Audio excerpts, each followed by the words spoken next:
The mother suddenly realized something was seriously wrong with her daughter's body. The dinner. She tried to pick up a piece of meat, but after over 10 tries, it still didn't move. She kept falling when she walked. And strangely, every fall ended with her face hitting the ground. But when the mom rushed her to the hospital in a panic, she noticed something off. Because when normal people fall, they instinctively use their hands to break the fall. But her daughter's hands didn't have a single scratch. Even after a full checkup, the doctor said it was just minor bruising. So, the uneasy mother insisted on a complete exam. And during a motor test, the doctor noticed something alarming. The girl couldn't even balance on one leg, or touch her nose with her finger accurately. Though the doctor was starting to suspect something, all he said was to keep a daily journal of her symptoms. Aya was born into an ordinary family of 6. Her father ran a small tofu shop. They didn't have much, but life was full of happiness. Today was her high school entrance exam, but she fell asleep on the bus. When she woke up, she had already missed her stop, so she ran toward school as fast as she could, but after only a few steps, she lost her balance and fell, ignoring the pain. She picked up her things and kept running. Meanwhile, the exam had already begun. In her rush, Aya fell again, this time scraping her knees, and even damaging someone's bicycle. That person turned out to be Asu, who was actually planning to skip the exam. Though he complained out loud, he still helped Aya without hesitation. Just then, rain started pouring down. Watching her limp through the rain, Sue finally gave in.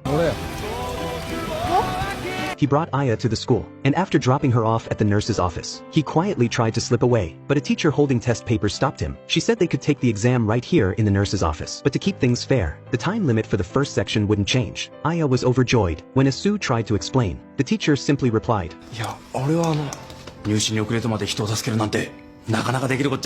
Maybe it was the compliment from the teacher, but the two of them took the test together, even though they'd started late. They both got into the University of Tokyo, while everyone was happy for Aya, and excited about her bright future. Her mom noticed something off again. She spilled a drink outside the glass, then couldn't pick up food with her chopsticks. What seemed like small clumsy moments to others, made her mother fall into deep thought. To protect Aya's health, she urged her to go to the hospital, but Aya brushed it off. After her mom left, Aya suddenly saw double, but she just assumed she hadn't rested enough. The next morning, she tripped and cut her chin. Then came the doctor's call, confirming her mother's worst fear. Aya had her mind would remain sharp, but her body would gradually stop responding. Even worse, there had never been a single successful cure in the world. The doctor's words left her mom in shock. She couldn't believe her 15-year-old daughter had such a devastating illness. At that very moment, Aya was still working on a school task, trying to convince her classmates to join the choir competition.